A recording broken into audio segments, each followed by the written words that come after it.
Well, in one sense, there have always been wilderness advocacy groups going clear back to the time of the establishment and reservation of the various of our federal lands.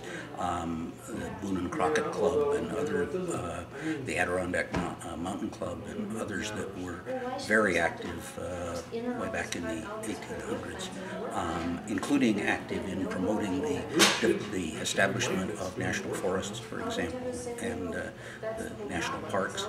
So that today we have a huge array of organizations that work on wilderness in one way or the other, that are at the very local level, state level, coalitions sometimes at the state level, regional organizations, and then national organizations, and all working together. We have today 109.5 million acres. And that's in the spring of 2010. Somebody viewing this tape 2 years from now, that number will not be the same, it will be larger. The wilderness system is going to grow a lot larger, which means that there's a lot of work to be done both by the agencies and advocacy groups on those designations. But it also means we have more and more wilderness areas that have these stewardship challenges. And we need, and I think I have every optimism that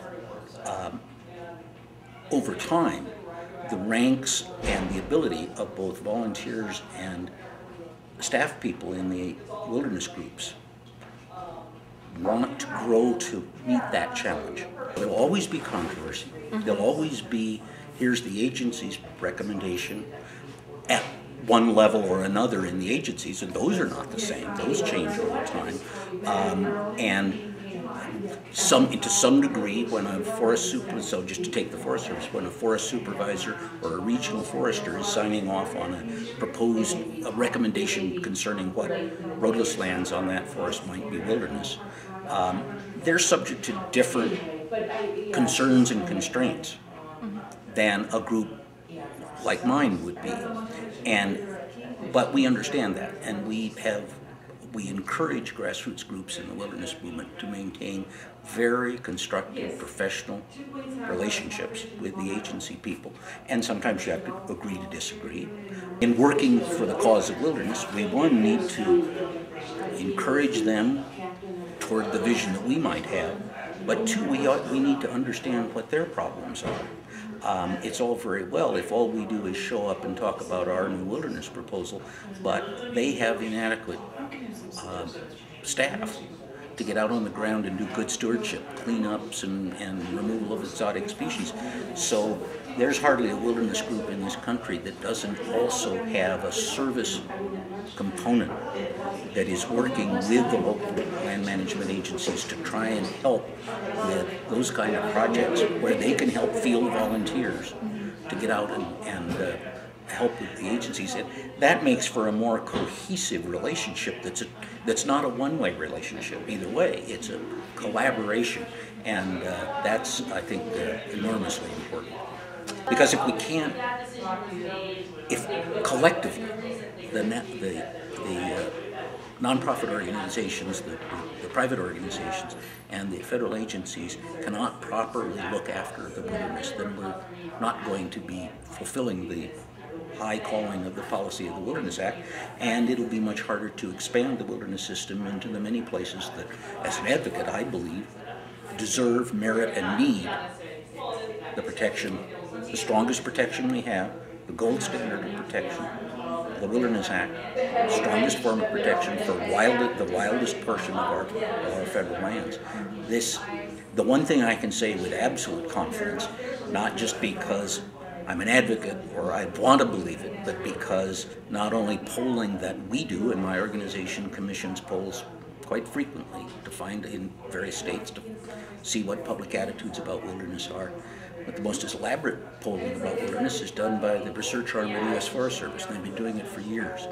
And all of those polls show one consistent thing, that the public support for wilderness is enormous. It is overwhelming. That's true whether you're talking about the nation as a whole or whether you're talking about the metropolitan areas of the nation, or whether you're talking about the more rural parts of the country, whether you're talking about all Americans, whether you're talking about subgroups like Hispanics, just nearly any kind of subcategory that you might make of the polling data, the support of the public is enormous and has grown and is growing.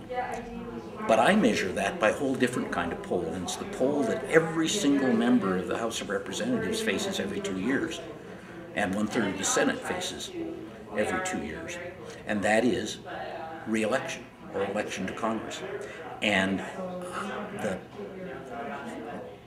the support by members of Congress of both political parties, this has always been true, and it's true in spades today, both Republicans and Democrats, their support for protecting wilderness is, I think, at an all-time high. And what that means is that more members of Congress are advocating for wilderness preservation in their own congressional districts, or the senators in their own states, and that they are not doing that in the teeth of massive public opposition. They're doing that because they're buoyed up by the fact that there's such strong support. And it's not just from people who are members of the Wilderness Society or the Idaho Conservation League or whatever organization you might make.